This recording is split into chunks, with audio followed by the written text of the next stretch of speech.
வணக்கம், நான் டாக்டர் பிரியா, சித்த மருத்துவர். 8 தலைமுறைகளாக மக்களின் நன்மதிப்பை பெற்ற நம்ம ஆதியகத்தில் ஹெல்த் கேரை சிறப்பிக்கும் விதமாக ஜேடன் ப்ரொடக்ஷன் சார்பாக நம்ம ஆதியகத்தில் ஹெல்த் கேருக்கு ஒரு விருது வழங்கப்பட்டது.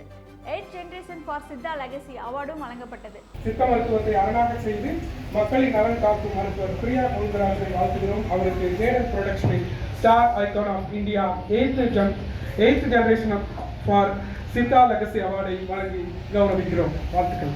பண்ண முடியும் சித்தா மெடிசின்ஸை வெறும் ஃபார்ம் கிட், அதாவது ஓலைச்சுவடிகள்ல இருந்து தான் வந்தது நம்மளோட சித்த மருத்துவம்.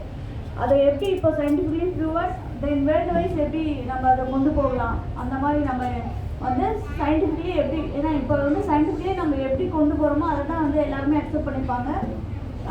கொரோனா காலத்துலேயும் சரி, அல்லது நமக்கு எல்லா இக்கட்டான நிறைய சூழ்நிலைகளில் டெங்கு போன்ற ஃபீவர், கொரோனா காலம், இது எல்லா காலத்துலேயுமே வந்துட்டு நம்ம சித்த மருத்துவம் நமக்கு பெருமளவில் நமக்கு வந்து கை கொடுத்துருக்கு. ஸோ அந்த நேரத்தில் எல்லாமே வந்துட்டு சடனாக அக்செப்ட் பண்ணிக்கல சித்த மெடிசன்ஸு.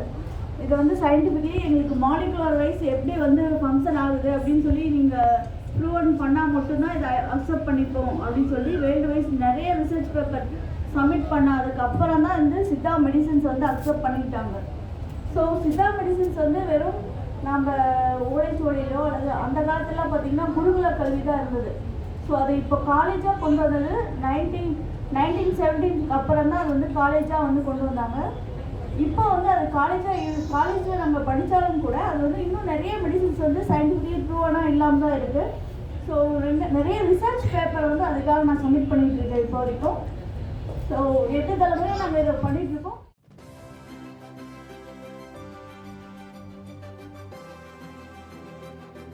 இந்த விருது வழங்கும் விழாவில் என்னை அழைத்து சிறப்பாக கௌரவப்படுத்தின ஜேடன் ப்ரொடக்ஷனுக்கு என்னுடைய வாழ்த்துக்களும் நன்றியும்.